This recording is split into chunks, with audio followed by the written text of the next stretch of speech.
Introducción a la estrategia A2. Antes de considerar los hechos concretos que constituyen el desarrollo de la estrategia A2, será conveniente, tal como lo hemos hecho en otras partes de esta obra, exponer previamente algunos conceptos de la sabiduría hiperbórea que facilitarán la comprensión del tema.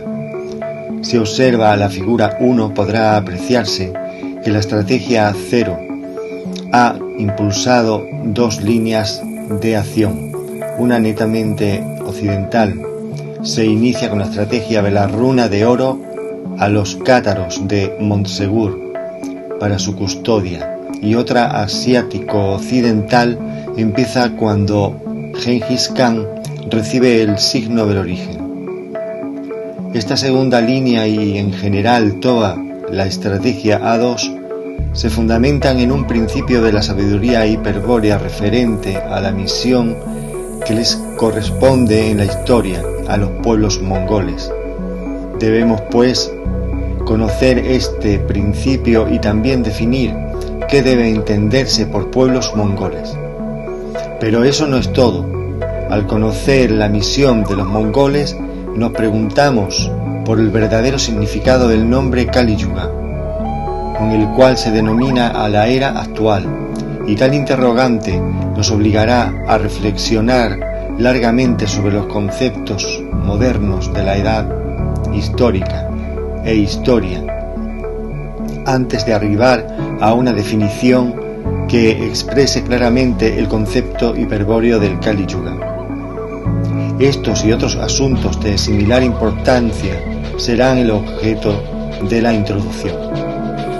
Al concluir la misma, se narrarán brevemente los hechos que intervienen en la estrategia A2, la cual será, merced a lo visto aquí, fácilmente comprendida.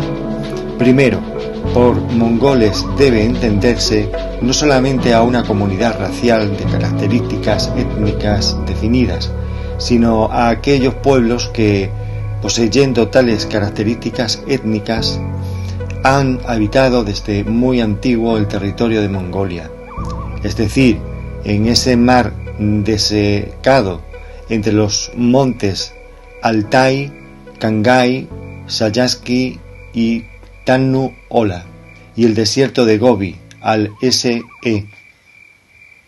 Con este criterio serán considerados también mongoles aquellos grupos étnicos que hubiesen abandonado por emigración su primitivo asentamiento en Mongolia, por ejemplo los hunos, búlgaros, turcomanos, etc.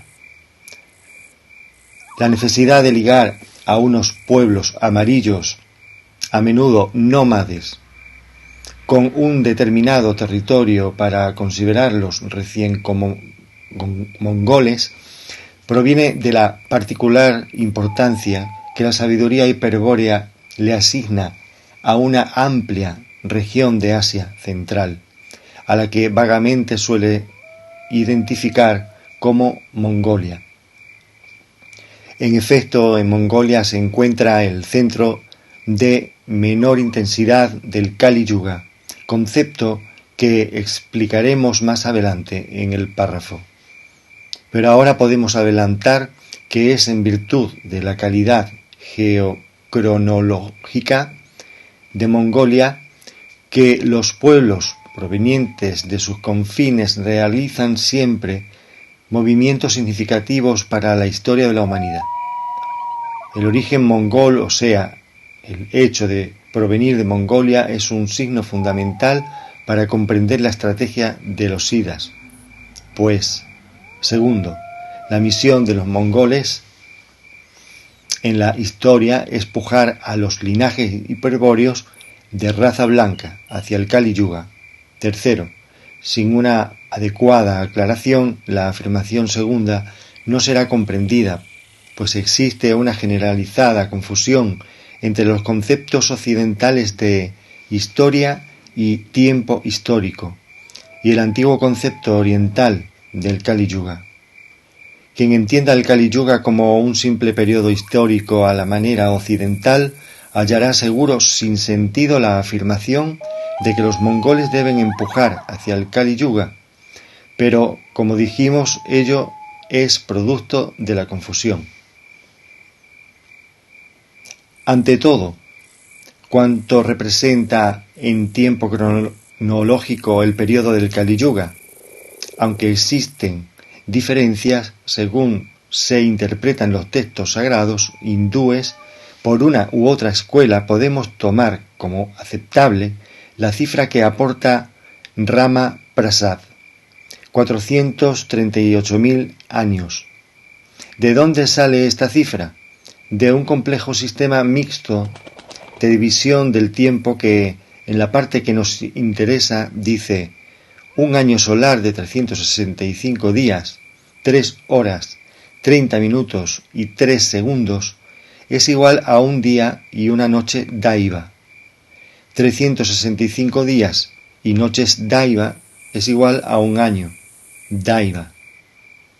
1200 años Daiva es igual a un Kali Yuga. Por lo tanto, un Kali Yuga es igual a 438.000 años.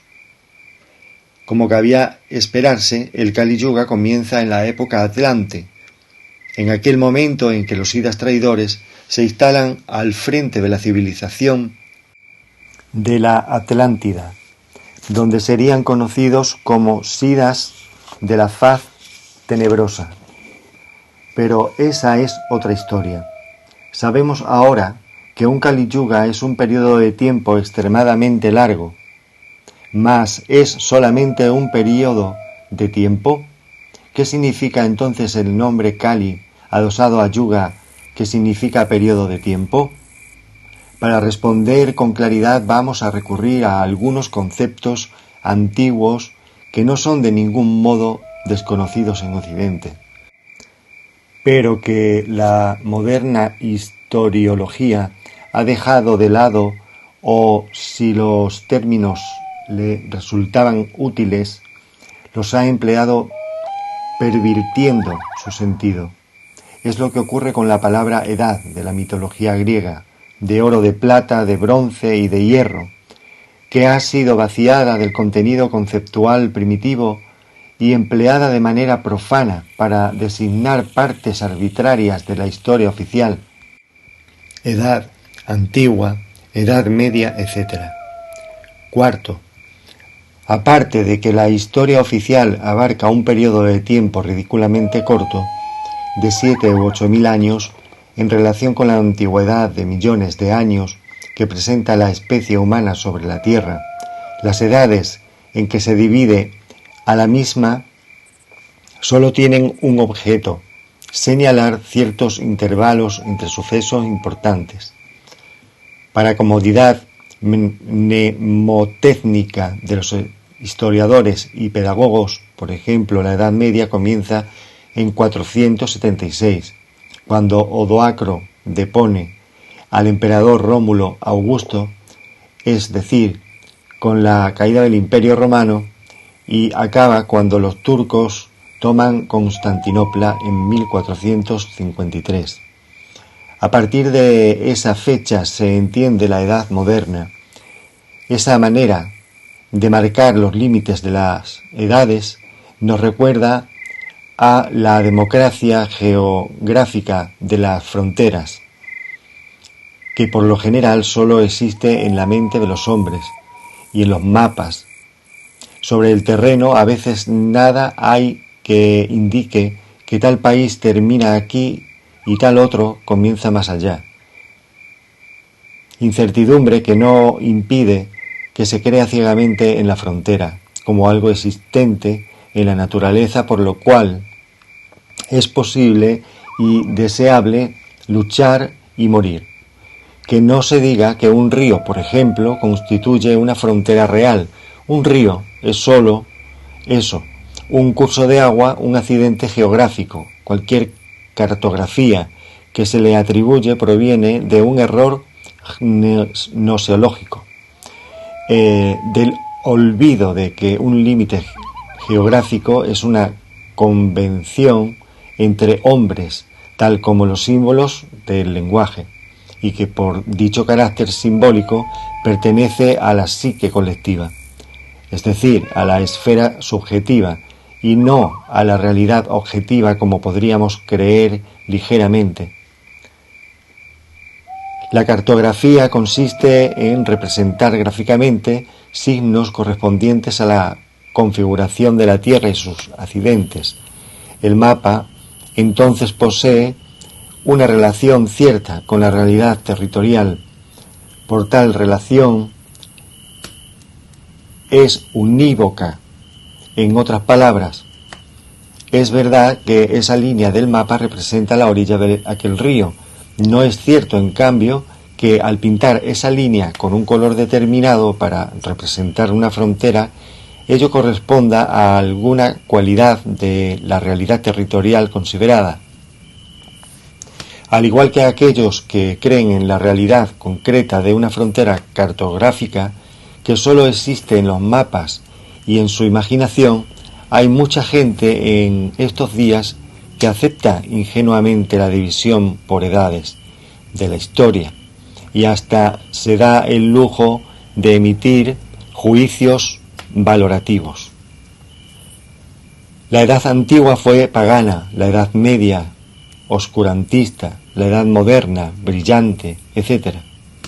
Evidentemente estamos aquí en pleno terreno del subjetivismo cultural, pues ni la historia se ha desarrollado en base a tales edades, ni los acontecimientos que determinan el intervalo de cada edad son verdaderos hitos históricos más importantes que otros, hechos ocurridos antes o después de los mismos. Los hechos que marcan el comienzo o el fin de una edad son elegidos de, entre otros infinitos hechos que componen la historia, para conformar una pauta establecida previamente al análisis. Esto supone que se ha recurrido al criterio para la interpretación de la historia, lo que explica el carácter subjetivo de las conclusiones. Si el criterio es, como parece ser el caso de las edades oficiales, tomar en cuenta como parámetro fundamental a la economía y la guerra, entonces resulta lógico fijar los límites del intervalo en guerras y batallas o la ruina económica del Imperio Romano. Pero si el criterio fuese otro, por ejemplo, filosófico, estético, tecnológico, etc., seguramente que los hechos fundamentales que marcan los límites de las edades serían también otros y hasta el juicio valorativo de las mismas variaría notablemente. Por ejemplo, el fin de la Edad Media se fija con criterio político en 1453, cuando los turcos toman Constantinopla y concluye el Imperio Romano de Oriente. Es este un hecho negativo que ha sido elegido deliberadamente para marcar consecuentemente el fin de una edad oscurantista. Pero para un criterio científico-tecnológico positivo sería sin dudas más importantes el invento de la imprenta de tipos móviles, realizada por Gutenberg en 1450, o sea, casi en la misma fecha anterior que la caída de Constantinopla. Entonces podría suceder que la Edad Media acabase en la misma fecha. Pero al tomar como límite un hecho positivo, se debe modificar el juicio de valor. Quizá entonces la Edad Media no sería oscurantista, sino de transición, considerando que para llegar al invento alemán de la imprenta se debió establecer contacto transcultural previo con China en los siglos XIV y XV. Venimos comprobando el carácter subjetivo del concepto moderno de edad y lo endeble de aquellos hechos fundamentales de la historia que se toman como límites del intervalo del tiempo comprendido. Estos hechos han sido elegidos partiendo de criterios culturales, a menudo sinárquicos, y son presentados tras una previa deformación de la verdad histórica. Es así que un cambio de criterio nos conduce a diferentes hechos fundamentales, desplazados más o menos en el tiempo, lo que demuestra la insuficiencia del concepto de edad para designar una era de pretendidas características específicas. Debemos suponer entonces que aquello que nos describe la historia oficial en una edad determinada posee una relación distorsionada con los hechos concretos a que hace referencia, de manera semejante a la subjetiva y alteración de los hechos verdaderos efectuada por los historiadores para presentarlos como hechos límite. Esta suposición puede ser comprobada rigurosamente si recurrimos nuevamente a la analogía cartográfica y empleamos los conceptos ya definidos de lo eminente como el realce de una cualidad exaltada racionalmente por la determinación de las premisas culturales preeminentes. Observamos un mapa de Europa en el que se han representado por medio de signos por todos conocidos los distintos países, sus divisiones políticas interiores y sus fronteras exteriores. De pronto fijamos la atención en una línea sinuosas que nos informan que en la parte correspondiente del mundo deben existir unas montañas. Leemos una indicación que dice Montes Pirineos y pensamos, es la frontera entre Francia y España. Lo sabemos porque esa información es un dominio cultural común. Si buscamos ahora atentamente entre las distintas líneas del mapa, se hará eminente una zona marcada de manera diferente, quizá con otro color o tal vez con líneas y puntos a la que distinguiremos como la frontera propiamente dicha. Las premisas culturales preeminentes tornaron eminente a la línea fronteriza de entre muchas otras líneas semejantes y nos llevaron a descubrirla y reconocerla. Pero según hemos dicho, la frontera existe solo en el mapa y en nuestra imaginación, cosa que puede comprobarse situándonos en ciertas zonas desiertas de los Montes Pirineos, desde donde nos resultaría del todo imposible decidir cuándo termina España y comienza Francia. Hemos tomado conocimiento por el mapa de dos datos. En tal lugar del mundo cuyas coordenadas de situaciones nos permite identificar con precisión, hay una montaña y una frontera. Nos trasladamos realmente a ese lugar y hallamos la montaña. Pero tenemos dificultades para distinguir la frontera. ¿Qué ha ocurrido? Pues que montaña y frontera son realidades de distinto orden. Por eso existen dos clases de mapas, los físicos que describen la realidad geográfica más o menos fielmente y los políticos o económicos que exhiben, además de las correspondientes representaciones físicas, superpuestos a ellas, cualidades y atributos que no poseen una contraparte concreta en el mundo. Una montaña y una frontera ambos son objetos culturales, pero la montaña es un objeto concreto de entidad natural, en tanto que una frontera como un mito, una idea científica, una organización política, un código moral, etc., es una cualidad cultural que jamás aparecerá totalmente encarnada en una entidad concreta, física o exterior. Hacer historiografía, escribir la historia, es analógicamente a la construcción de un mapa, describir una realidad. La historia, al narrar hechos verdaderos del pasado, dispone de un material puramente objetivo, cuya descripción en lenguaje simbólico nos presenta para nuestra información, pero el historiógrafo, igual que el cartógrafo, cuenta con dos tipos de objetos: los hechos realmente ocurridos, que han sido objetos concretos, y los hechos eminentes, tomados de entre los otros infinitos hechos por su importancia subjetiva. Mas los hechos eminentes, como ya sabemos, están determinados por premisas culturales preeminentes, que son en última instancia la expresión táctica de la cultura, arma estratégica enemiga.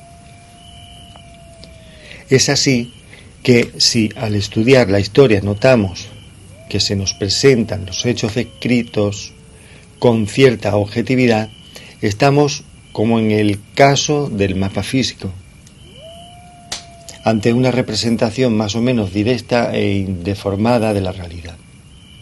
Pero cuando se pretende afirmar una cualidad eminente en un hecho concreto, por ejemplo, cuando se dice que la Revolución Francesa fue superior a otras revoluciones por su carácter progresista, estamos, como en el caso del mapa político, ante una representación de cualidades culturales sin contraparte material. Una cualidad eminente en la historia, como una frontera en un mapa político, es un objeto que pertenece a una esfera diferente a la realidad concreta. Su eminencia proviene de las premisas culturales preeminentes. Aníbal o Publio Cornelio Escipión, Esparta o Atenas. Si la historia presentara los hechos tal como ocurrieron, la preferencia que declarásemos por tal jefe militar o por tal cultura indicaría que ese jefe militar o esa cultura se han tornado eminentes ante nuestra mirada. Pero ello no es posible, porque la historia que disponemos para el estudio no es de ningún modo objetiva ni descriptiva de la realidad de los hechos, puesto que los historiadores de todos los tiempos han sido víctimas de sus propias premisas culturales preeminentes y han señalado eminencias allí donde se les aparecieron, atribuyendo a la realidad concreta cualidades que sólo estaban en su imaginación, es decir, proyectando sobre el mundo cualidades culturales que no poseían entidad concreta, percibiendo luego el espejismo de su reflejo. Es por eso que la historia oficial está viciada de realidad y sólo debe servir a cualquier investigador de linaje hiperbóreo como una mera referencia, pálido reflejo de la verdad. La historia, luego de que pasó por el tratamiento estratégico sinárquico de las pautas culturales del judeo-cristianismo, es un campo minado en el que cualquier incauto puede perderse y perecer. Su objetivo embozado es provocar la confusión, el condicionamiento cultural del hombre moderno. Por eso nos dirá o nos inducirá a declarar que la civilización ateniense era superior a la espartana, que la religión de Jesucristo acabó con el salvajismo de los cultos paganos u otras patrañas semejantes. Nos toca ahora referirnos nuevamente a las edades de la historia oficial.